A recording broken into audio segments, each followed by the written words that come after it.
ನಮಸ್ಕಾರ, ನಾನು ಪೃಥ್ವಿರಾಜ್ ಹಾರನಹಳ್ಳಿ. ಸರ್ಕಾರದ ಗ್ಯಾರಂಟಿ ನಂಬರ್ 1 ಈಗ ಆಲ್ರೆಡಿ ಜಾರಿಯಾಗಿರುವಂಥದ್ದು. ಅದು ಶಕ್ತಿ ಯೋಜನೆ ಜಾರಿಯಾಗಿದೆ. ಈಗ ನೆಕ್ಸ್ಟ್ ಗೃಹಲಕ್ಷ್ಮಿಯ ಸರದಿ.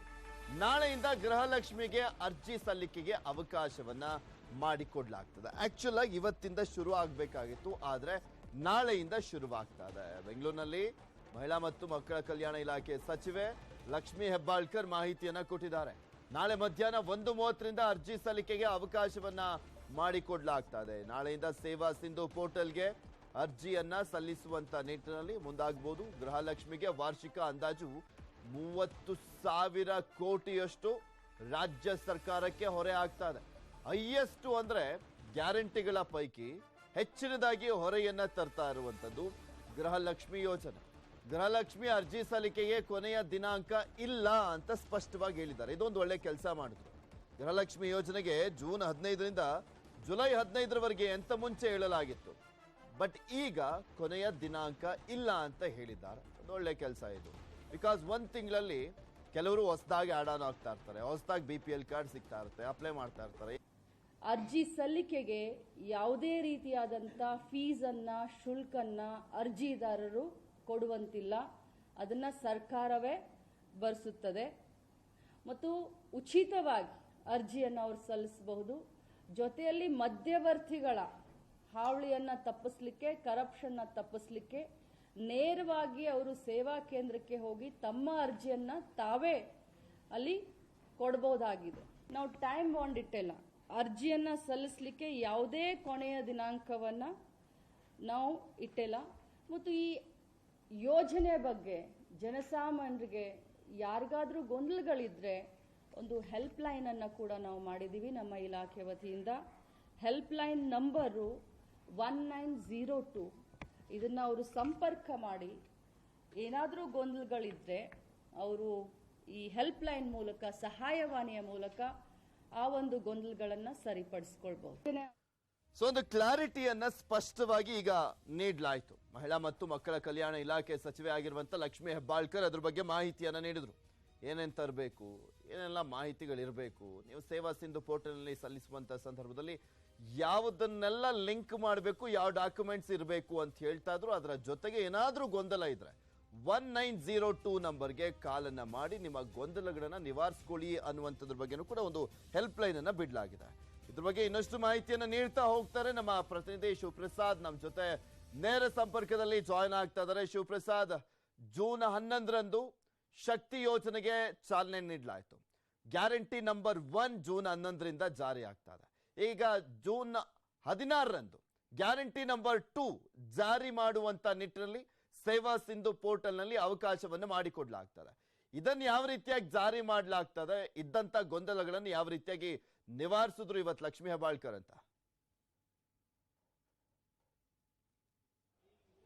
ಗೃಹಲಕ್ಷ್ಮಿ ಯೋಜನೆಗೆ ಮಹಿಳೆಗೆ ತಲಾ 2,000 ಅಂದ್ರೆ ಆ ಮನೆಯ ಒಡತಿಗೆ 2,000 ರೂಪಾಯಿ ಕೊಡುವಂತಹ ಯೋಜನೆ ಗೃಹಲಕ್ಷ್ಮಿ ಯೋಜನೆ. ಇದಕ್ಕೆ 15ನೇ ತಾರೀಕು ಇಂದಿನಿಂದ ಅರ್ಜಿಯನ್ನು ಆನ್ಲೈನ್ ಮೂಲಕ ಸಲ್ಲಿಸುವಂತ ಅವಕಾಶ ಇತ್ತು. ಆದ್ರೆ ನಾಳೆ ಅಂದ್ರೆ 16ನೇ ತಾರೀಕಿಂದ ಅರ್ಜಿಯನ್ನು ಸಲ್ಲಿಸೋದಕ್ಕೆ ಅವಕಾಶ ಇದೆ ಅಂತ ಹೇಳಿ ಮಹಿಳಾ ಮತ್ತು ಮಕ್ಕಳ ಕಲ್ಯಾಣ ಇಲಾಖೆಯ ಸಚಿವರಾದಂತಹ ಲಕ್ಷ್ಮಿ ಹೆಬ್ಬಾಳ್ಕರ್ ಅವರು ಹೇಳಿದ್ದಾರೆ. ನಾಳೆ ಮಧ್ಯಾಹ್ನ 1:30ಕ್ಕೆ ಆನ್ಲೈನ್ ಮೂಲಕ ಅರ್ಜಿಯನ್ನು ಸಲ್ಲಿಸೋದಕ್ಕೆ ಪ್ರಕ್ರಿಯೆ ಆರಂಭವಾಗುತ್ತೆ. ಮೊದಲಿಗೆ 2 ಮಹಿಳೆಯರಿಗೆ ಅರ್ಜಿಯನ್ನ ಸಲ್ಲಿಸುವಂತಹ ಕೆಲಸವನ್ನ ಮಾಡಲಾಗುತ್ತೆ. ಅದನ್ನ ಖುದ್ದು ಈ ಒಂದು ಅರ್ಜಿ ಸಲ್ಲಿಸುವಂತ ಸಂದರ್ಭದಲ್ಲಿ ಈ ಒಂದು ಯೋಜನೆಗೆ ಅರ್ಜಿ ಸಲ್ಲಿಸುವುದಕ್ಕೆ ಖುದ್ದು ಸಿಎಂ ಸಿದ್ದರಾಮಯ್ಯ ಅವರೇ ನಾಳೆ 1:30ಕ್ಕೆ ಶಕ್ತಿ ಭವನದಲ್ಲಿ 2 ಮಹಿಳೆಯರಿಂದ ಅರ್ಜಿಯನ್ನು ಗೃಹಲಕ್ಷ್ಮಿ ಯೋಜನೆಗೆ ಹಾಕಿಸುವಂತ ಮೂಲಕ ಚಾಲನೆ ಕೊಡ್ತಾರೆ. ಅದಾದ ಬಳಿಕ ಆಗಸ್ಟ್ 17 ಅಥವಾ 18ನೇ ತಾರೀಕು ಇದಕ್ಕೆ ಅಧಿಕೃತವಾಗಿ ಚಾಲನೆ ಸಿಗುತ್ತೆ. ಅಂದ್ರೆ ಅವತ್ತು ಅವರ ಅಕೌಂಟ್ಗಳಿಗೆ ದುಡ್ಡು ಈ ಒಂದು 2,000 ರೂಪಾಯಿ ಹೋಗುತ್ತೆ. ಅಂದು ಒಂದು ಕಾರ್ಯಕ್ರಮವನ್ನು ನಾವು ಹಮ್ಮಿಕೊಳ್ತಾ ಇದೀವಿ. 17 ಮಾಡ್ಬೇಕಾ 18 ಮಾಡ್ಬೇಕಾ ಅನ್ನುವಂಥದ್ದನ್ನ ಈಗ ಸಿಎಂ ಮುಂದೆ ಇಟ್ಟಿದ್ದೀವಿ. ಸಿಎಂ ಅವರು ಬೆಳಗಾವಿನಲ್ಲೇ ಕಾರ್ಯಕ್ರಮ ಮಾಡೋಣ ಅಂತ ಹೇಳಿದ್ದಾರೆ. ಯಾಕಂದ್ರೆ ಮಹಿಳಾ ಮತ್ತು ಮಕ್ಕಳ ಕಲ್ಯಾಣ ಇಲಾಖೆ ಸಚಿವರ ಜಿಲ್ಲೆ ಏನಿದೆ ಬೆಳಗಾವಿ, ಅಲ್ಲೇ ಕಾರ್ಯಕ್ರಮ ಮಾಡೋಣ ಅಂತ ಹೇಳಿದ್ದಾರೆ. ಅದು 17 ಆಗುತ್ತಾ 18 ಆಗುತ್ತಾ ಅನ್ನುವಂಥದ್ದನ್ನ ಹೇಳ್ತೀವಿ ಅನ್ನುವಂತ ಮಾತನ್ನ ಹೇಳಿದ್ದಾರೆ. ಇದ್ರ ಜೊತೆಗೆ ಏನೆಲ್ಲ ಮಾಡಬೇಕು, ಏನೆಲ್ಲ ಮಾಡಬಾರ್ದು ಅನ್ನುವಂತ ವಿಚಾರಗಳನ್ನ ಕೂಡ ಹೇಳಿದ್ದಾರೆ. ಬಹಳ ಪ್ರಮುಖವಾಗಿ ಏನಂದ್ರೆ ಆನ್ಲೈನ್ ಮೂಲಕ ಅರ್ಜಿಯನ್ನ ಹಾಕಬೇಕು. ಅದ್ರ ಜೊತೆಗೆ ಆನ್ಲೈನ್ ಅಲ್ಲಿ ಯಾರು ಹಾಕೋದಕ್ಕೆ ಆಗೋದಿಲ್ಲ, ಗ್ರಾಮೀಣ ಭಾಗದಲ್ಲಿ ಆಗಿರ್ಬೋದು ಅಥವಾ ಕೆಲವು ಕಡೆ ನೆಟ್ವರ್ಕ್ ಸಮಸ್ಯೆ ಇದೆ ಅಂತವರು ಭೌತಿಕವಾಗಿಯೂ ಕೂಡ ಅರ್ಜಿಯನ್ನ ಸ್ವೀಕಾರ ಮಾಡಬಹುದು. ಅರ್ಜಿಯನ್ನ ಯಾವುದೇ ಕಾರಣಕ್ಕೂ ಕೂಡ ಇದರೊಳಗಡೆ ಬ್ರೋಕರ್ಗಳು ತಲೆ ಎತ್ತುವಂತಹ ಸಾಧ್ಯತೆಗಳಿರುತ್ತೆ. ಹೀಗಾಗಿ ಯಾವುದೇ ಕಾರಣಕ್ಕೂ ಬ್ರೋಕರ್ಗಳ ಬಳಿ ಹೋಗಿ ದುಡ್ಡನ್ನ ಕೊಟ್ಟು ಮಾಡಿಸುವಂತ ಕೆಲಸವನ್ನು ಮಾಡಬೇಡಿ. ತಾವೇ ಖುದ್ದು ಇದನ್ನ ಸಲ್ಲಿಸಿ ಇನ್ ಕೇಸ್ ಏನಾದ್ರು ಕೂಡ ಸಮಸ್ಯೆ ಆಯಿತು ತಮ್ಗೇನಾದ್ರು ಮಾಹಿತಿ ಕೊರತೆ ಇದ್ರೆ ಅದಕ್ಕೋಸ್ಕರ ಒಂದು ಹೆಲ್ಪ್ ಲೈನ್ ನಂಬರ್ ಅನ್ನ ಕೂಡ ಬಿಟ್ಟಿದ್ದಾರೆ 1902. ಇದಕ್ಕೆ ಕರೆ ಮಾಡಿ ಏನೋ ಡೌಟ್ಸ್ ಇದೆ ಮಾಹಿತಿಯನ್ನು ಕೂಡ ಪಡ್ಕೊಳ್ಬಹುದು. ಒಂದು ಅದರ ಜೊತೆಗೆ ಮಂಜೂರಾತಿ ನಂತರ ಡಿಬಿಟಿ ಮೂಲಕ ನೇರ ವರ್ಗಾವಣೆ ಅಮೌಂಟ್ ಅನ್ನ ನೇರ ವರ್ಗಾವಣೆ ಮಾಡಲಾಗುತ್ತೆ ಅನ್ನುವಂತ ಒಂದು ಮಾಹಿತಿಯನ್ನ ಕೂಡ ಕೊಟ್ಟಿದ್ದಾರೆ. ಜೊತೆಗೆ ಆನ್ಲೈನ್ ಸಲ್ಲಿಸುವಂತ ಸಂದರ್ಭದಲ್ಲಿ ಖುದ್ದು ಯಾವ ಒಂದು ಆಧಾರ್ ಕಾರ್ಡ್ಗೆ ಮೊಬೈಲ್ ನಂಬರ್ ಅನ್ನ ಕೊಟ್ಟಿರ್ತಲ್ಲ ಅದೇ ನಂಬರ್ ಅನ್ನ ತೆಗೆದುಕೊಂಡು ಹೋಗಿ ಅಲ್ಲಿ OTP ಬರುತ್ತೆ, ಅಲ್ಲಿ ಹೋಗಿ ಸಮಸ್ಯೆ ಆಗೋದು ಬೇಡ. ಹೀಗೆ ಸಾಕಷ್ಟು ವಿಚಾರಗಳ ಕುರಿತಾಗಿ ಒಂದು ಮಾಹಿತಿಯನ್ನ ಕೂಡ ನೀಡಿರುವಂತದ್ದು ಲಕ್ಷ್ಮೀ ಹೆಬ್ಬಾಳ್ಕರ್ ಅವರು. ನಾಳೆ ಮಧ್ಯಾಹ್ನ 1:00ಗೆ ಈ ಒಂದು ಗೃಹಲಕ್ಷ್ಮಿ ಯೋಜನೆಗೆ ಚಾಲನೆ ಕೂಡ ಸಿಗ್ತಾ ಇರುವಂತದ್ದು. ಆಗಸ್ಟ್ 17ನೇ ತಾರೀಕಿಂದ ಒಂದು ಕಾರ್ಯಕ್ರಮವನ್ನು ಕೂಡ ಮಾಡ್ತಾರೆ. 17 ಅಥವಾ 18ಕ್ಕೆ ಮಾಡಿ ಅಲ್ಲಿ ಅಧಿಕೃತವಾಗಿ ಅವತ್ತು ಅವರವರ ಖಾತೆಗೆ ಅಮೌಂಟ್ ಹೋಗುತ್ತೆ. ಆಮೇಲೆ ಪ್ರತಿ ತಿಂಗಳು ಯಾವತ್ತು ಹಣ ಮಹಿಳೆಯರ ಖಾತೆಗೆ ಹೋಗುತ್ತೆ ಅನ್ನೋದ್ರ ಬಗ್ಗೆನೂ ಕೂಡ ನಾವು ಸದ್ಯದಲ್ಲಿ ಕ್ಲಾರಿಟಿ ಕೊಡ್ತೀವಿ ಅನ್ನೋ ಮಾತನ್ನು ಕೂಡ ಹೇಳಿದ್ದಾರೆ. ವರ್ಷಕ್ಕೆ ಸುಮಾರು ಅಂದಾಜು 30,000 ಕೋಟಿ ಈ ಒಂದು ಯೋಜನೆಗೆ ಬೇಕು, ಅದನ್ನ ಸರ್ಕಾರ ಭರಿಸುತ್ತೆ ಅನ್ನುವಂತ ಮಾತನ್ನು ಕೂಡ ಹೇಳಿದ್ದಾರೆ. ಜೊತೆಗೆ ಆನ್ಲೈನ್ ಅಪ್ಲಿಕೇಶನ್ ಹಾಕೋದಕ್ಕೆ ಯಾವುದೇ ಶುಲ್ಕವನ್ನು ನಾವು ನಿಗದಿ ಮಾಡಿಲ್ಲ, ಯಾರು ಕೊಡಬೇಕಾಗಿಲ್ಲ. ಆ ಶುಲ್ಕದ ಅಮೌಂಟ್ ಏನಿದೆ ಅದನ್ನು ಕೂಡ ಸರ್ಕಾರವೇ ಭರಿಸುತ್ತೆ ಅನ್ನುವಂತ ಮಾತನ್ನ ಹೇಳಿರುವಂತದ್ದು. ಧನ್ಯವಾದ ಶಿವಪ್ರಸಾದ್ ನಿಮ್ಮೆಲ್ಲ ಮಾಹಿತಿಗಾಗಿ. ಸುದ್ದಿಗೋಣ. ವಿಜಯನಗರದಲ್ಲಿ ಶಾಲಾ ಬಸ್ಗೆ ಬೆಂಕಿ ಬಿದ್ದಿತ್ತು. ತುಂಬಾ ಆತಂಕ ಸ್ಥಿತಿ ನಿರ್ಮಾಣವಾಗಿತ್ತು ಆ ಟೈಮ್ನಲ್ಲಿ. ಮಕ್ಕಳೆಲ್ಲರೂ ಕೂಡ ಸೇಫ್ ಆಗಿದ್ದಾರೆ. ಕೊಟ್ಟೂರು ಪಟ್ಟಣದ ಅಯ್ಯನಹಳ್ಳಿ ಗ್ರಾಮದ ಬಳಿ ಈ ಘಟನೆ ನಡೆದಿದೆ. ಶಾರ್ಟ್ ಸರ್ಕ್ಯೂಟ್ ಆಗಿ ಶಾಲಾ ಬಸ್ಗೆ ಬೆಂಕಿ ಬಿದ್ದಿತ್ತು. ಮಕ್ಕಳನ್ನ ರಕ್ಷಣೆ ಮಾಡಲಾಯಿತು. ಹೊಗೆ ಕಾಣಿಸಿಕೊಂಡಾಗ ಮಕ್ಕಳನ್ನ ಕೆಳಗಿಳಿಸಿದ್ದಾರೆ ಚಾಲಕ. ಯಾವುದೇ ಪ್ರಾಣಾಪಾಯವಿಲ್ಲ. ಬೆಂಕಿ ನಂದಿಸಿರುವಂಥದ್ದು ಅಗ್ನಿಶಾಮಕ ದಳ ಸಿಬ್ಬಂದಿ. ಕೊಟ್ಟೂರು ಪೊಲೀಸರು ಸ್ಥಳಕ್ಕೆ ಭೇಟಿ ನೀಡಿ ಪರಿಶೀಲನೆ ನಡೆಸಿದ್ರು. ವಿಜಯನಗರದಲ್ಲಿ ನಡೆದಿರುವಂತಹ ಘಟನೆ ನಿಮಗೆ ತೋರಿಸ್ತಾ ಇದೀವಿ. ಆ ಶಾಲಾ ಬಸ್ ಯಾವ ರೀತಿಯಾಗಿ ಹೊತ್ತಿ ಉರಿದಿದೆ ಅನ್ನುವಂಥದ್ದನ್ನ ನೋಡಬಹುದು. ಮಕ್ಕಳಿದ್ರು ಆ ಶಾಲೆ ಬಸ್ಸಲ್ಲಿ. ಶಾಲೆಗೆ ಕರ್ಕೊಂಡ್ಬರ್ಲಾಗ್ತಾ ಇತ್ತು ಅಂತ ಕಾಣಿಸುತ್ತೆ, ಮಾರ್ನಿಂಗ್ ಬೇರೆ. ಸೊ ಅಲ್ಲಿ ಸ್ವಲ್ಪ ಶಾರ್ಟ್ ಸರ್ಕ್ಯೂಟ್ ಆಗ್ತಿದ್ದ ಹಾಗೆ ಹೊಗೆ ಕಾಣಿಸ್ಕೊಂಡಿದೆ. ಆ ಕ್ಷಣಕ್ಕೆ ಅಲರ್ಟ್ ಆದಂತ ಚಾಲಕ ಆ ಬಸ್ನಲ್ಲಿದ್ದಂತ ಮಕ್ಕಳೆಲ್ಲರನ್ನೂ ಕೂಡ ಕೆಳಗಿಳಿಸಿದ್ದಾರೆ. ಅದಾದ್ಮೇಲೆ ಬೆಂಕಿ ಹೊತ್ಕೊಂಡಿದೆ ಆ ಬಸ್ಗೆ. ನಂತರ ಅಗ್ನಿಶಾಮಕ ದಳದ ಸಿಬ್ಬಂದಿ ಬಂದು ಬೆಂಕಿಯನ್ನ ನಂದಿಸಿದ್ದಾರೆ. ಸ್ಥಳಕ್ಕೆ ಕೊಟ್ಟೂರು ಪೊಲೀಸರು ಬಂದು ಪರಿಶೀಲನೆಯನ್ನ ಕೂಡ ಮಾಡಿದ್ದಾರೆ.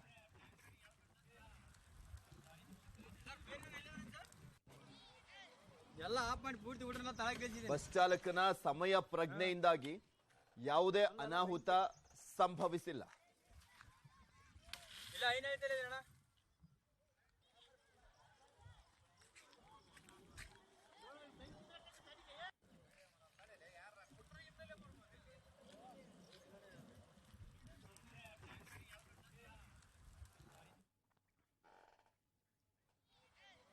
ಸರ್ಕಾರಕ್ಕೆ ಈಗ ಮೇನ್ ಆಗಿ ಒಂದು ಚಾಲೆಂಜ್ ಎದುರಾಗಿರೋದು ಅಂದ್ರೆ ಗ್ಯಾರಂಟಿಗಳ ಪೈಕಿ ಅನ್ನಭಾಗ್ಯದ ವಿಚಾರಕ್ಕೆ ಸಂಬಂಧಪಟ್ಟಂತೆ ಜೋರಾಗ್ತಾ ಇದೆ ಅನ್ನಭಾಗ್ಯದ ಟಾಕ್ ವಾರ್. ನಿನ್ನೆ ಸಿದ್ದರಾಮಯ್ಯನವರು ಒಂದು ಸುದ್ದಿಗೋಷ್ಠಿಯನ್ನ ಮಾಡಿ ಮಾತನಾಡಿದ್ರು. ಅನ್ನಭಾಗ್ಯಕ್ಕೆ ಕನ್ನ ಹಾಕ್ತಾ ಇದ್ದಾರೆ, ರಾಜಕಾರಣ ಮಾಡಲಾಗ್ತಾ ಇದೆ ಅಂತ ಆರೋಪವನ್ನು ಮಾಡಿದ್ರು. ಕೇಂದ್ರ ಸರ್ಕಾರದ ಕುತಂತ್ರ ಅಂತ ಸಿಎಂ ಟ್ವೀಟ್ ಅನ್ನ ಮಾಡಿದ್ರು. ಬಿಜೆಪಿ ಬಡವರ ವಿರೋಧಿ ಅಂತ ಸಿದ್ದರಾಮಯ್ಯನವರು ಆಕ್ರೋಶವನ್ನ ವ್ಯಕ್ತಪಡಿಸಿದ್ದಾರೆ. ಅಕ್ಕಿ ಇಟ್ಕೊಂಡು ಕೊಡಲ್ಲ ಅಂದ್ರೆ ಏನನ್ಬೇಕು ಇವ್ರಿಗೆ? ಕೇಂದ್ರ ಬಡವರ ವಿರೋಧಿ ಅಂತ ಸಿಎಂ ಕಿಡಿಕಾರಿದ್ದಾರೆ. ಅಕ್ಕಿ ವಿಚಾರದಲ್ಲಿ ರಾಜಕೀಯ ಮಾಡ್ತಿದ್ದಾರೆ ಅಂತ ಆಕ್ರೋಶವನ್ನು ವ್ಯಕ್ತಪಡಿಸಿದ್ರು. ಕನ್ನಡಿಗರ ಪಾಲು, ಬಡವರ ಪಾಲು ಕಸಿದುಕೊಂಡಿದೆ ಕೇಂದ್ರ ಸರ್ಕಾರ. ಕನ್ನಡಿಗರ ಮತ್ತು ಬಡವರ ವಿರೋಧಿ ಇವರು ಅಂತ ಸಿಎಂ ಸರಣಿ ಟ್ವೀಟ್ ಅನ್ನು ಮಾಡಿ ಆಕ್ರೋಶವನ್ನ ವ್ಯಕ್ತಪಡಿಸಿದ್ದಾರೆ. ತಮ್ಮ ಅಸಮಾಧಾನವನ್ನ ಕೇಂದ್ರ ಸರ್ಕಾರದ ವಿರುದ್ಧ ಮುಂದುವರಿಸಿದ್ದಾರೆ ಸಿದ್ದರಾಮಯ್ಯನವರು. ನಿನ್ನೆ ಸುದ್ದಿಗೋಷ್ಠಿಯಲ್ಲೇ ಮಾತನಾಡಿದ್ರು. ಈಗ ಟ್ವೀಟ್ ಅನ್ನ ಮಾಡಿಯೂ ಕೂಡ ತಮ್ಮ ಆಕ್ರೋಶವನ್ನ ವ್ಯಕ್ತಪಡಿಸಿದ್ದಾರೆ. ಇನ್ನು ಗ್ರಾಮೀಣಾಭಿವೃದ್ಧಿ ಸಚಿವ ಪ್ರಿಯಾಂಕ್ ಖರ್ಗೆ ಅವರು ಕೂಡ ಟ್ವೀಟ್ ಅನ್ನು ಮಾಡಿ ಅಸಮಾಧಾನವನ್ನ ಹೊರಹಾಕಿದ್ದಾರೆ. ಕೇಂದ್ರದ ದುಷ್ಟ ರಾಜಕಾರಣ ಅಂತ ಪ್ರಿಯಾಂಕ್ ಖರ್ಗೆ ಆಕ್ರೋಶ ವ್ಯಕ್ತಪಡಿಸಿದ್ದಾರೆ. ಬಡ ಜನರ ಹೊಟ್ಟೆ ಮೇಲೆ ಹೊಡೆಯುವಂತ ದುಷ್ಟ ರಾಜಕಾರಣ ಇದು. ಟ್ವಿಟರ್ನಲ್ಲಿ ಬಿಜೆಪಿ ವಿರುದ್ಧ ಪ್ರಿಯಾಂಕ್ ಖರ್ಗೆ ಕಿಡಿಕಾರಿದ್ದಾರೆ. ಇಲ್ಲಿ ಅನ್ನಭಾಗ್ಯದ ಟೆನ್ಷನ್ ಎದುರಾಗ್ಬಿಟ್ಟಿದೆ ರಾಜ್ಯ ಸರ್ಕಾರಕ್ಕೆ. ಕೇಂದ್ರ ಸರ್ಕಾರ ಕೊಡ್ತೀವಿ ಅಂತ ಹೇಳಿದ್ರು, ಈಗ ಕೊಡ್ತಾ ಇಲ್ಲ. ಇದು ಬೇಕು ಅಂತಾನೆ ರಾಜಕೀಯ ಮಾಡ್ತಾ ಇದ್ದಾರೆ. ನಮ್ಮ ಯೋಜನೆಗೆ ಕಲ್ಲು ಹಾಕುವಂತ ನಿಟ್ಟಿನಲ್ಲಿ ಈ ರೀತಿಯಾದಂಥ ರಾಜಕೀಯ ಸರಿಯಲ್ಲ. ಕನ್ನಡಿಗರಿಗೆ, ಬಡ ಜನರಿಗೆ ಅನ್ಯಾಯ ಮಾಡ್ಲಿಕ್ಕೆ ಹೊರಟಿದೆ ಕೇಂದ್ರ ಸರ್ಕಾರ ಅಂತ ಸಿದ್ದರಾಮಯ್ಯನವರು ಹಾಗೆ ಸಿದ್ದರಾಮಯ್ಯ ಸಂಪುಟದ ಸಚಿವರುಗಳು ಅಸಮಾಧಾನವನ್ನ ವ್ಯಕ್ತಪಡಿಸ್ತಾ ಇರುವಂಥದ್ದು. ಬಿಕಾಸ್ ಈಗ ಕೇಂದ್ರ ಕೊಡುತ್ತೆ ಅನ್ನುವಂಥ ಒಂದು ನಂಬಿಕೆ ಇತ್ತು ರಾಜ್ಯ ಸರ್ಕಾರಕ್ಕೆ. ಪ್ರತಿ ತಿಂಗಳು 2.28 ಲಕ್ಷ ಕ್ವಿಂಟಾಲ್ ಬೇಕಾಗಿತ್ತು, ಮೆಟ್ರಿಕ್ ಟನ್ ಬೇಕಾಗಿತ್ತು. ರಾಜ್ಯಕ್ಕೆ ಪ್ರತಿ ತಿಂಗಳು BPL ಕಾರ್ಡ್ ಅದರ ಜೊತೆಗೆ ಅಂತ್ಯೋದಯ ಕಾರ್ಡ್ನವರಿಗೆ ಅಕ್ಕಿಯನ್ನ ಕೊಡುವಂತ ನಿಟ್ಟಿನಲ್ಲಿ. ಆದ್ರೆ ಈಗ ಅದನ್ನ ಹೆಂಗ್ ಹೊಂದಿಸೋದು ಅನ್ನೋದೇ ಸವಾಲಾಗಿದೆ. ಅಕ್ಕಿ ಕೊಡ್ತಾ ಇಲ್ಲ ಅಂತ FCI ಕೇಂದ್ರದ ಮೇಲೆ CM ಸಿದ್ದರಾಮಯ್ಯ ಸಿಟ್ಟನ್ನು ಹೊರಹಾಕಿದ್ರು. ಸಿದ್ದರಾಮಯ್ಯ ಆರೋಪಕ್ಕೆ ಭಾರತೀಯ ಆಹಾರ ನಿಗಮ ಸ್ಪಷ್ಟನೆಯನ್ನ ಕೊಟ್ಟಿದ್ದಾರೆ.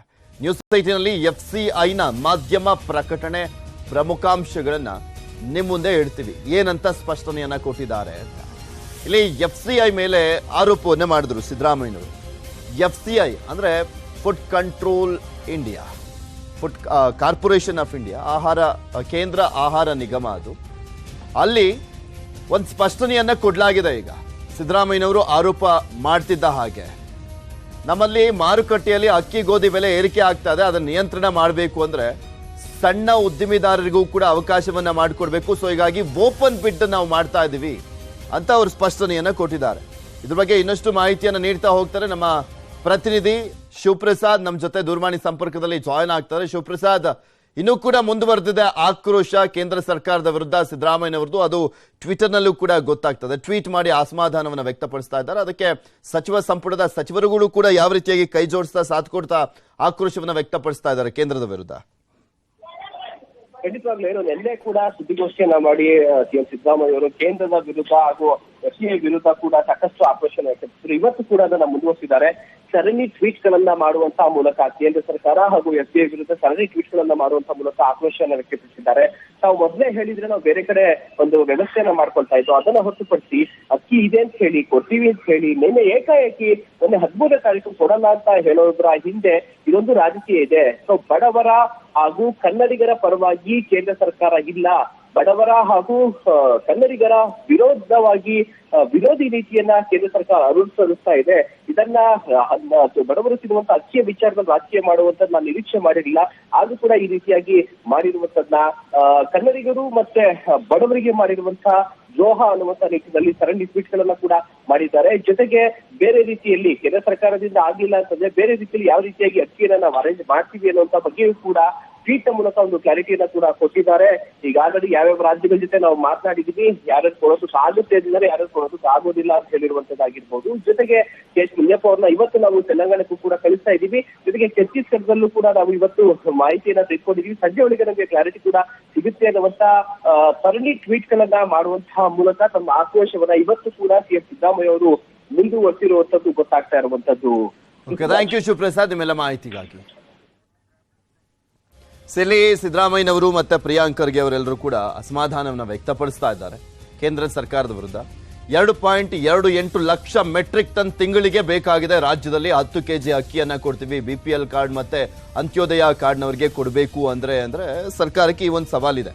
ಅದನ್ನು ಯಾವ ರೀತಿಯಾಗಿ ಹೊಂದಿಸಬೇಕು ಅನ್ನುವಂಥದ್ದನ್ನ ಈಗ ಲೆಕ್ಕಾಚಾರವನ್ನ ಹಾಕೊಳ್ತಾ ಇದ್ದಾರೆ. ಇವತ್ತು ಆಹಾರ ಸಚಿವರಾಗಿರುವಂತ ಮುನಿಯಪ್ಪ ಅವರು ತೆಲಂಗಾಣದ ಮುಖ್ಯಮಂತ್ರಿಗಳ ಜೊತೆಗೆ ಛತ್ತೀಸ್ಗಢದ ಮುಖ್ಯಮಂತ್ರಿಗಳ ಜೊತೆಗೆ ಇದೇ ವಿಚಾರಕ್ಕೆ ಸಂಬಂಧಪಟ್ಟಂತೆ ಚರ್ಚೆಯನ್ನ ಮಾಡಲಿದ್ದಾರೆ. ನೋಡಬೇಕು ಫಲಪ್ರದ ಆಗುತ್ತಾ ಆ ಚರ್ಚೆ ಅಂತ.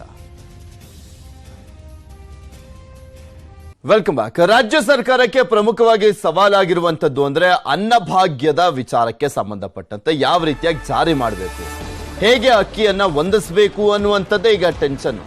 ಆಹಾರ ಮತ್ತು ನಾಗರಿಕ ಪೂರೈಕಾ ಸಚಿವರಾಗಿರುವಂತಹ ಮುನಿಯಪ್ಪ ಹಾಗೆ ಇಲಾಖೆ ಅಧಿಕಾರಿಗಳ ಜೊತೆಗೆ CM ಸಭೆಯನ್ನು ಮಾಡ್ತಾ ಇದ್ದಾರೆ.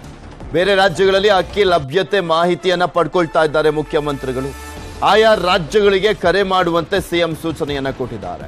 CSಗೆ ಸೂಚನೆಯನ್ನ ನೀಡಿರುವಂತದ್ದು ಮುಖ್ಯಮಂತ್ರಿಗಳು. ಆಯಾ ರಾಜ್ಯಗಳಿಗೆ ಖುದ್ದು ತೆರಳಲಿದ್ದಾರೆ ಸಚಿವ ಮುನಿಯಪ್ಪ ಅವರು. ಕರೆ ಮಾಡಿ ಮಾತಾಡೋದಕ್ಕಿಂತ ಅಲ್ಲೇ ಹೋಗಿ ಮಾತನಾಡಿ ಸ್ಪಂದಿಸುವಂತ ಸಾಧ್ಯತೆ ಇನ್ನೂ ಕೂಡ ಹೆಚ್ಚಾಗಿರುತ್ತೆ ಅಂತ. ಇಲ್ಲಿ ಈಗ ಆಲ್ರೆಡಿ ಪಂಜಾಬ್ ಜೊತೆ ಮಾತನಾಡಿದ್ರು. ಇವತ್ತು ತೆಲಂಗಾಣ ಛತ್ತೀಸ್ಗಢದ ಮುಖ್ಯಮಂತ್ರಿಗಳ ಜೊತೆ ಮಾತನಾಡಲಿದ್ದಾರೆ.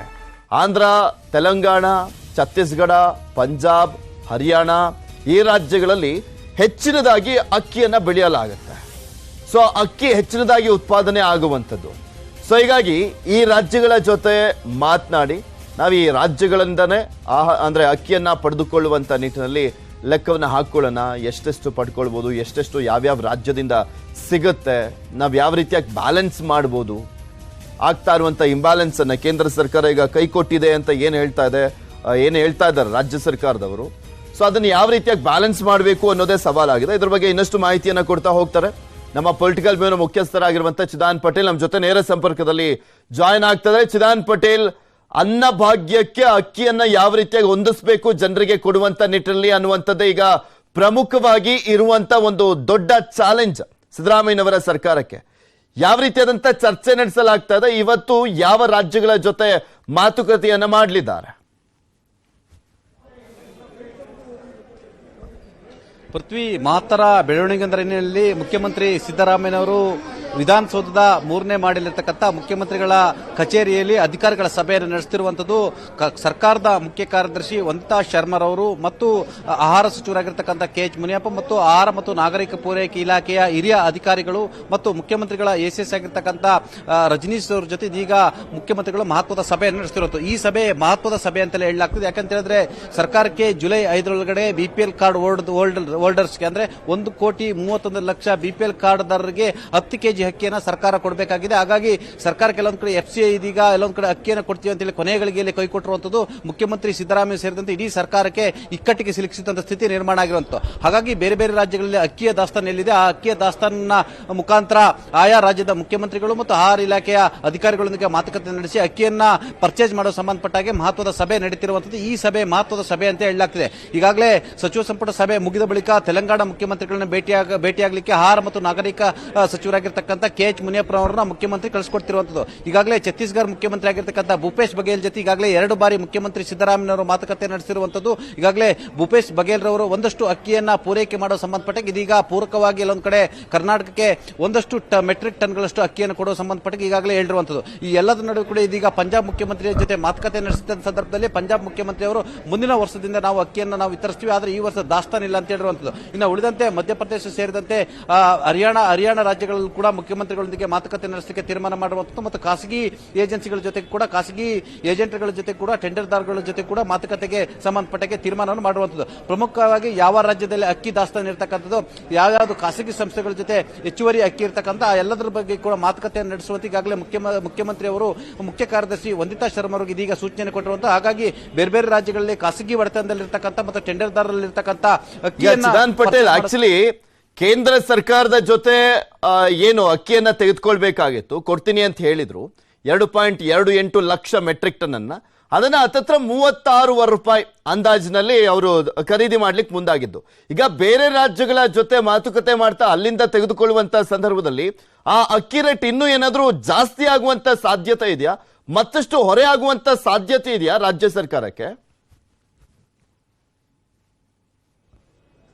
ಖಂಡಿತವಾಗಿಯೂ ಬೇರೆ ಬೇರೆ ರಾಜ್ಯಗಳಲ್ಲಿ ಅಲ್ಲಿ ಅಕ್ಕಿಯ ಬೆಲೆ ಆಧಾರದ ಮೇಲೆ ಇಲ್ಲಿ ಅಕ್ಕಿಯನ್ನ ರಾಜ್ಯ ಸರ್ಕಾರ ಪರ್ಚೇಸ್ ಮಾಡಬೇಕಾಗಿದೆ. ಆದರೆ ಕೇಂದ್ರ ಸರ್ಕಾರ 1 ಕೆಜಿ ಅಕ್ಕಿಗೆ 34 ರೂಪಾಯಿ ಜೊತೆಗೆ ಟ್ರಾನ್ಸ್ಪೋರ್ಟೇಷನ್ ಚಾರ್ಜ್ ಸೇರಿದ 2 ರೂಪಾಯಿ 60 ಪೈಸೆ, ಒಟ್ಟಾರೆ 36 ರೂಪಾಯಿ 60 ಪೈಸೆ ಹಣವನ್ನ 1 ಕೆಜಿ ಅಕ್ಕಿ ಕೊಟ್ಟು ಪರ್ಚೇಸ್ ಅನ್ನ ಮಾಡ್ತಿದ್ವು. ಇದೀಗ ಬೇರೆ ರಾಜ್ಯಗಳಲ್ಲೆಲ್ಲ ಒಂದು ವೇಳೆ ಅಕ್ಕಿಯನ್ನ ಪರ್ಚೇಸ್ ಮಾಡಬೇಕಂದ್ರೆ ಸರ್ಕಾರಕ್ಕೆ ಹೆಚ್ಚುವರಿ ಬರೋ ಸಾಧ್ಯತೆ ಇದೆ ಅಂತ ಹೇಳಲಾಗ್ತದೆ. ಬೇರೆ ಬೇರೆ ರಾಜ್ಯಗಳಲ್ಲಿ ಅಕ್ಕಿಯ ದರ 50 ರೂಪಾಯಿಯಿಂದ 60 ರೂಪಾಯಿ ಇರತಕ್ಕಂಥದ್ದು. ಹಾಗಾಗಿ ಸರ್ಕಾರಕ್ಕೆ ಇದು ಹೆಚ್ಚುವರಿ ಹೊರೆ ಬರುವ ಸಾಧ್ಯತೆ ಇರುವಂತದ್ದು. ಹಾಗಾಗಿ ಸರ್ಕಾರಕ್ಕೆ ಇದು ಟೆನ್ಷನ್ ಆಗಿರುವಂತದ್ದು. ಮತ್ತೊಂದು ಕಡೆ ಈಗಾಗಲೇ ಎಫ್ಸಿಐ ಇರಷ್ಟು ಅಕ್ಕಿ ದಾಸ್ತಾನು ಬೇರೆ ಬೇರೆ ರಾಜ್ಯಗಳಲ್ಲಿ ಅಕ್ಕಿ ದಾಸ್ತಾನು ಇಲ್ಲ ಎಂಬ ಮಾಹಿತಿ ಕೂಡ ಕೇಳಿ ಬರ್ತಿರುವಂತದ್ದು. ಖಾಸಗಿಯವರ ಮೊರೆ ಹೋಗುವ ಸಾಧ್ಯತೆ ಇದೆ ಅಂತ ಹೇಳಲಾಗ್ತದೆ. ಒಂದು ವೇಳೆ ಖಾಸಗಿಯವರ ಮೊರೆ ಹೋದ್ರೆ ಖಾಸಗಿಯವರು ಅವರು ಹೇಳಿದಂತ ಬೆಲೆಗೆ ಅಕ್ಕಿಯನ್ನ ಪರ್ಚೇಸ್ ಮಾಡುವಂತ ಅನಿವಾರ್ಯ ಸ್ಥಿತಿ ಎದುರಾಗುತ್ತೆ. ಇದರಿಂದ ರಾಜ್ಯದ ಬಕ್ಕಸ್ ಕೂಡ ಹೊರತ ಬರುತ್ತೆ. ಯಾಕಂತಂದ್ರೆ ಈಗ 840 ಕೋಟಿ ಲೆಕ್ಕ ಹಾಕಿದಂತ ರಾಜ್ಯ ಸರ್ಕಾರ ಇದೀಗ 1,000 ಕೋಟಿಗೂ ಹೆಚ್ಚು ಹಣವನ್ನ ವಿನಿಯೋಗ ಮಾಡುವಂತಕ್ಕಂಥ ಅನಿವಾರ್ಯತೆ ಒದಗಿ ಬರ್ತಿದೆ ಅಂತ ಹೇಳಲಾಗ್ತದೆ. ಹಾಗಾಗಿ ಸದ್ಯಕ್ಕೆ ಅಕ್ಕಿ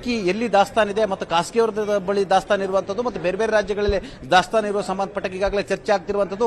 ಒಂದು ವೇಳೆ ತೆಲಂಗಾಣದಲ್ಲಿ ಕೂಡ ಅಕ್ಕಿಯನ್ನ ಕೊಡ್ಲಿಕ್ಕೆ ಹಿಂದೇಟ್ ಹಾಕಿದ್ರೆ ಆಂಧ್ರಪ್ರದೇಶ ಮುಖ್ಯಮಂತ್ರಿ ಆಗಿರ್ತಕ್ಕಂಥ ಜಗನ್ ರೆಡ್ಡಿ ಅವರ ಜೊತೆ ಕೂಡ ಮಾತುಕತೆ ನಡೆಸುವ ಸಾಧ್ಯತೆ ಇದೆ ಅಂತ ಹೇಳಲಾಗ್ತದೆ. ಆಂಧ್ರಪ್ರದೇಶದಲ್ಲಿ ಕೂಡ ಒಂದಷ್ಟು ಟನ್ ಅಕ್ಕಿಯ ದಾಸ್ತಾನು ಇರುವಂತದ್ದು. ಹಾಗಾಗಿ ಮುಖ್ಯಮಂತ್ರಿ ಸಿದ್ದರಾಮಯ್ಯನವರು ಇವತ್ತು ಸಂಜೆ ತೆಲಂಗಾಣದ ಸಿಎಂ ಜೊತೆ ಮಾತುಕತೆಯನ್ನು ನೋಡಿ ನಂತರ ಆಂಧ್ರಪ್ರದೇಶದ ಮುಖ್ಯಮಂತ್ರಿ ಜೊತೆ ಕೂಡ ಖುದ್ದು ಮಾತುಕತೆಯನ್ನು ನಡೆಸಲಿದ್ದಾರೆ ಅಂತ ಹೇಳಲಾಗ್ತದೆ. ಪೃಥ್ವಿ, ಓಕೆ, ಧನ್ಯವಾದ ಚಿದಾನ್ ಪಟೇಲ್ ನಿಮ್ಮೆಲ್ಲ ಮಾಹಿತಿಗಾಗಿ. ವಿಧಾನಸೌಧದಲ್ಲಿ ಸಚಿವ ಸಂಪುಟ ಸಭೆ ಆರಂಭ ಆಗ್ತಾ ಇದೆ. ವಿವಾದಾತ್ಮಕ ಕಾಯ್ದೆಗಳ ಬಗ್ಗೆ ಚರ್ಚೆಯನ್ನ ಮಾಡುವಂತ ಸಾಧ್ಯತೆ ಇದೆ. ಭೂ ಮಂಜೂರಾತಿ ಕಾಯ್ದೆಗೆ ತಿದ್ದುಪಡಿ ತರುವಂತ ಸಾಧ್ಯತೆ ಇರುವಂತದ್ದು. ಕೇಂದ್ರ ಸರ್ಕಾರ 3 ಕಾಯ್ದೆಗಳನ್ನ ತಂದಂತ ಸಂದರ್ಭದಲ್ಲಿ ದೊಡ್ಡ ಹೋರಾಟ ಆಗಿತ್ತು. ಅದಾದ್ಮೇಲೆ ಹಿಂಪಡೆದುಕೊಂಡ್ರು. ಆದ್ರೆ ನಮ್ಮ ರಾಜ್ಯದಲ್ಲಿ ಮಾತ್ರ ಹಂಗೆ ಬಿಟ್ಟಿದ್ರು, ತೆಗೆದುಕೊಂಡಿರಲಿಲ್ಲ ವಾಪಸ್. ಅದನ್ನ ವಾಪಸ್ ಮಾಡುವಂತ ನಿಟ್ಟಿನಲ್ಲಿ ನಿನ್ನೆ ಅಷ್ಟೇ ಕಾನೂನು ಮತ್ತು ಸಂಸದೀಯ ಸಚಿವರಾಗಿರುವಂತ HK ಪಾಟೀಲ್ ಆಗಿರ್ಬೋದು, ಕೃಷಿ ಮಾರುಕಟ್ಟೆ ಸಚಿವರಾಗಿರುವಂಥ ಶಿವಾನಂದ ಪಾಟೀಲ್ ಅವರು ಮಾತನಾಡಿದ್ರು. ಅದ್ರ ಬಗ್ಗೆ ಇವತ್ತು ಕೂಡ ಚರ್ಚೆ ಆಗುತ್ತೆ ಸಂಪುಟ ಸಭೆಯಲ್ಲಿ. RSS ಅಂಗಸಂಸ್ಥೆಗಳಿಗೆ ನೀಡಿದಂಥ ಜಮೀನು ವಾಪಸ್ ಪಡೆಯೋದಾಗಿರ್ಬೋದು, ಪಠ್ಯಪುಸ್ತಕ ಪರಿಷ್ಕರಣೆ ಬಗ್ಗೆ ಹಿಂದೆ ನಿರ್ಧಾರವನ್ನ ಕೈಗೊಳ್ಳುವಂತ ನಿರೀಕ್ಷೆ ಕೂಡ ಇದೆ. ಗೋಹತ್ಯೆ ನಿಷೇಧ ಬಿಲ್ ವಾಪಸ್ ಬಗ್ಗೆನೂ ಕೂಡ ಚರ್ಚೆ ಆಗುವಂತ ಸಾಧ್ಯತೆ ಇದೆ.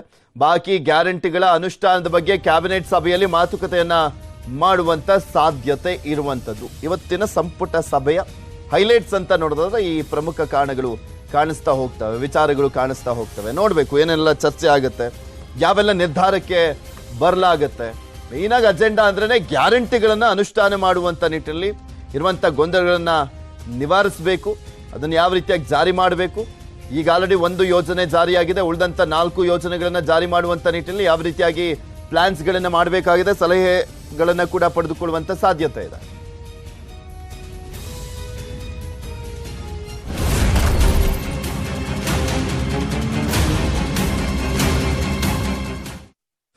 ಕುಡಿದ ನಶೆಯಲ್ಲಿ ಮಗನಿಂದಲೇ ತಂದೆಯನ್ನ ಕೊಲೆ ಮಾಡಲಾಗಿದೆ. ಬೆಂಗಳೂರಿನ ಮಾಗಡಿ ರೋಡ್ನಲ್ಲಿ ಘಟನೆ ನಡೆದಿರುವಂಥದ್ದು.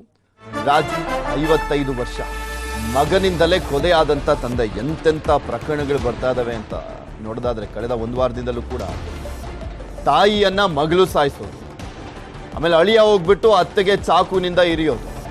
ಈಗ ಮಗ ತಂದೆಯನ್ನ ಸಾಯಿಸಿದ್ದಾನೆ ಕುಡಿದ ಮತ್ತಿನಲ್ಲಿ. ಮಗ ಚೇತನನ 28 ವರ್ಷ, 55 ವರ್ಷದ ತಂದೆಯನ್ನ ಕೊಂದಿದ್ದಾನೆ. ಕುಡಿದು ಮನೆಯಲ್ಲಿದ್ದಂಥ ತಂದೆ ರಾಜು ಜೊತೆ ಗಲಾಟೆ ಮಾಡಿದ್ದಾನೆ. ಜಗಳ ವಿಕೋಪಕ್ಕೆ ತಿರುಗಿ ಮಾರಕಾಸ್ತ್ರಗಳಿಂದ ಕೊಚ್ಚಿ ಕೊಲೆ ಮಾಡಲಾಗಿದೆ. ಕುಕ್ಕರ್ ಬಾಂಬ್ ಸ್ಫೋಟದ ಸ್ಫೋಟಕ ಸುದ್ದಿಯೊಂದು ಈಗ ಬರ್ತಾ ಇದೆ. ಕುಕ್ಕರ್ ಸ್ಫೋಟಕ್ಕೆ ಪಾಕಿಸ್ತಾನದ ISI ಲಿಂಕ್ ಇತ್ತ ಅನ್ನುವಂತ ಒಂದು ಪ್ರಶ್ನೆ ಎದ್ದಿದೆ. ಶಾರಿಕಿಗೆ ISI ಏಜೆಂಟ್ಗಳ ಜೊತೆ ನಂಟಿನ ಶಂಕೆ ವ್ಯಕ್ತವಾಗಿದೆ. ಉಗ್ರ ಶಾರಿಕ್ ಬಳಿ ಇದ್ದಂತ ಸಿಮ್ ಕಾರ್ಡ್ಗೆ ಒಡಿಶಾ ನಂಟಿರುವಂತದ್ರ ಬಗ್ಗೆ ಗೊತ್ತಾಗ್ತಾ ಇದೆ. ಒಡಿಶಾ ಮೂಲದ ಪ್ರೀತಮ್ ಕಾರ್ ಎಂಬಾತನಿಂದ ಸಿಮ್ ಪೂರೈಕೆ ಮಾಡಲಾಗಿತ್ತು. ಒಡಿಶಾದ ಸ್ಪೆಷಲ್ ಟಾಸ್ಕ್ ಫೋರ್ಸ್ನಿಂದ ಪ್ರೀತಮ್ ಕಾರ್ ಬಂಧನ ಆಗಿದೆ. ಪ್ರೀತಮ್ ಕಾರ್ ವಶಕ್ಕೆ ಪಡೆದು NIA ಅಧಿಕಾರಿಗಳು ತನಿಖೆಯನ್ನು ಮಾಡ್ತಾ ಇದ್ದಾರೆ. ಪ್ರೀತಮ್ ಕಾರ್ ಬಂಧನದ ಬಳಿಕ ಸಾಕಷ್ಟು ಮಾಹಿತಿಗಳು ಬಹಿರಂಗ ಆಗ್ತಾ ಇದೆ. ರಾಷ್ಟ್ರೀಯ ತನಿಖಾ ದಳಕ್ಕೆ ಒಡಿಶಾ STF ನಿಂದ ಮಾಹಿತಿಯನ್ನು ನೀಡಲಾಗಿದೆ. ನವೆಂಬರ್ 15ರಂದು ಮಂಗಳೂರಿನ ನಾಗೋರಿ ಬಳಿ ಕುಕ್ಕರ್ ಬಾಂಬ್ ಬ್ಲಾಸ್ಟ್ ಆಗಿತ್ತು. ಚಾಲಕ ಹಾಗೂ ಶಾರಿಕಿಗೆ ಗಾಯ ಆಗಿತ್ತು. ಅವಾಗಿಂದನೂ ಕೂಡ ತನಿಖೆಯನ್ನ ಮಾಡ್ತಾ ಇದ್ದಾರೆ NIA ಅಧಿಕಾರಿಗಳು. ಇದು ಸ್ವಲ್ಪ ನಮ್ಮ ಉಪಮುಖ್ಯಮಂತ್ರಿಗಳು ಕೂಡ ನೋಡಬೇಕು ಈ ಸುದ್ದಿಯನ್ನ. ಯಾಕೆಂದ್ರೆ ವಿಚಾರಗಳನ್ನ ಡೈವರ್ಟ್ ಮಾಡಲಿಕ್ಕೆ ಬಿಜೆಪಿ ಸರ್ಕಾರ ಕುಕ್ಕರ್ ಬ್ಲಾಸ್ಟ್ ಮಾಡಿಸಿತ್ತು ಅಂತ ನಮ್ಮ DK ಶಿವಕುಮಾರ್ ಅವರು ಉಪಮುಖ್ಯಮಂತ್ರಿಗಳು ಹೇಳಿದ್ರು. ಈಗ ನೋಡಿ, ತನಿಖೆ ಆಗುವಂತ ಸಂದರ್ಭದಲ್ಲಿ ಎಲ್ಲೆಲ್ಲೆಲ್ಲ ಲಿಂಕ್ ಇತ್ತು ಈ ಶಾರಿಕ್ ಅನ್ನೋನ್ಗೆ, ಶಂಕಿತ ಉಗ್ರನಿಗೆ ಅಂತ ಗೊತ್ತಾಗ್ತಾ ಇದೆ.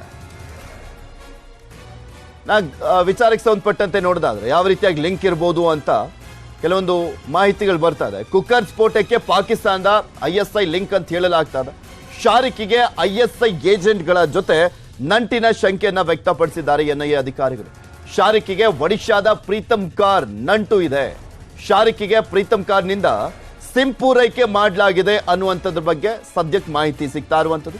ISI ಏಜೆಂಟ್ ಒಬ್ಬನಿಗೆ ಸಿಮ್ ಕಾರ್ಡ್ ಪೂರೈಕೆ ಮಾಡಲಾಗಿದೆ.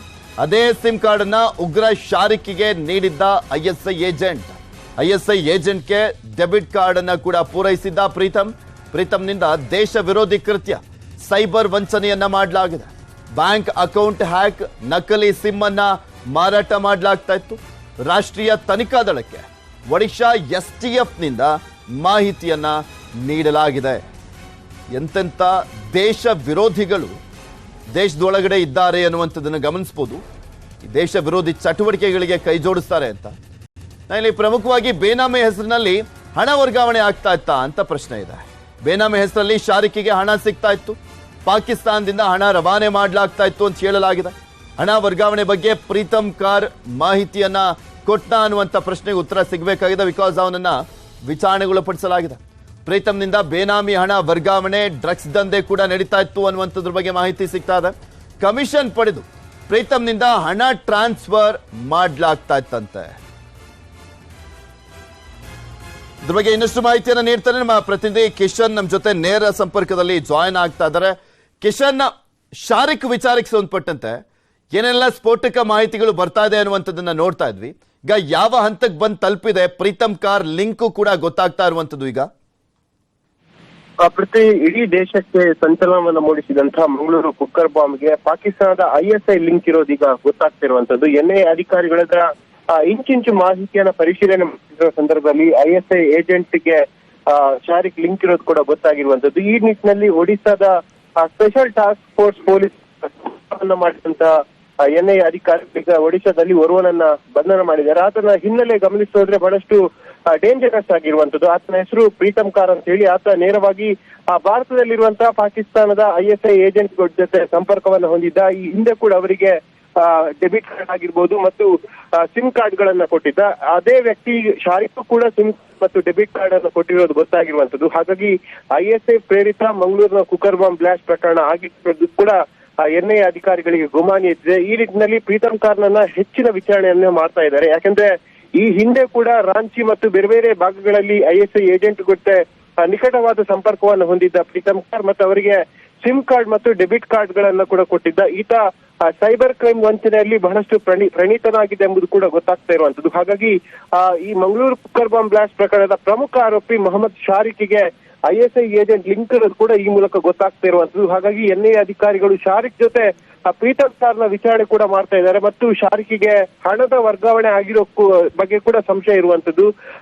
ಪಾಕಿಸ್ತಾನದಿಂದ ನೇರವಾಗಿ ಶಾರಿಕ್ನ ಅಕೌಂಟಿಗೆ ಹಣದ ವರ್ಗಾವಣೆ ಆಗಿದೆ ಮತ್ತು ದೇಶದ್ರೋಹದ ಕೃತ್ಯಗಳಿಗೆ ಈ ಹಣವನ್ನ ಬಳಸಲಾಗ್ತಾ ಇತ್ತು ಎಂಬ ಮಾಹಿತಿ ಕೂಡ ಸದ್ಯಕ್ಕೆ ಲಭ್ಯ ಆಗಿರುವಂತದ್ದು. ಹಾಗಾಗಿ ಇಡೀ ರಾಜ್ಯವನ್ನ ಬೆಚ್ಚಿ ಬೀಳಿಸಿದಂತಹ ಮಂಗಳೂರಿನ ಕುಕ್ಕರ್ ಬಾಂಬ್ ಬ್ಲಾಸ್ಟ್ ಪ್ರಕರಣಕ್ಕೆ ಈಗ ಪಾಕಿಸ್ತಾನದ ISI ಲಿಂಕ್ ಇರೋದು ಕೂಡ ಬಹಳಷ್ಟು ದೊಡ್ಡ ಮಟ್ಟದ ಆತಂಕವನ್ನ ತಂದಿರುವಂತದ್ದು. ಓಕೆ, ಧನ್ಯವಾದ ಕಿಶನ್ ನಿಮ್ಮೆಲ್ಲ ಮಾಹಿತಿಗಾಗಿ. ಇನ್ನು ಯಾರ್ಯಾರ ಜೊತೆ ಲಿಂಕ್ ಇತ್ತು ಶಾರಿಕ್ಗೆ ಮತ್ತೆ ISI ಏನ್ ಲಿಂಕ್ ಇತ್ತಲ್ಲ ಶಾರಿಕ್ ಜೊತೆ ವಿಚಾರಕ್ಕೆ ಸಂಬಂಧಪಟ್ಟಂತೆ ನೋಡ್ತಾ ಇದ್ವಲ್ಲ, ಈ ಪ್ರೀತಮ್ ಕಾರ್ ಇನ್ನೂ ಯಾರ್ಯಾರಿಗೆಲ್ಲ ಸಹಾಯವನ್ನ ಮಾಡಿದ, ಯಾರ್ಯಾರಿಗೆಲ್ಲ ಈತನಿಂದ ಹಣ ವರ್ಗಾವಣೆ ಆಗಿತ್ತು, ಇನ್ನು ಎಷ್ಟು ಜನಕ್ಕೆ ನಕಲಿ ಸಿಮ್ ಕಾರ್ಡ್ಗಳನ್ನ ಕೊಟ್ಟಿದ್ದ ಈತನ ಹೆಸರಲ್ಲಿ ಅನ್ನುವಂಥದ್ದನ್ನ ಕಾದು ನೋಡ್ಬೇಕು. ತನಿಖೆ ನಡೀತಾ ಇದೆ. ತನಿಖೆ ನಡೆದಂತ ಸಂದರ್ಭದಲ್ಲಿ ಇನ್ನಷ್ಟು ಸ್ಫೋಟಕ ಮಾಹಿತಿಗಳು ಹೊರಬರುವಂತ ಸಾಧ್ಯತೆ ಇದೆ.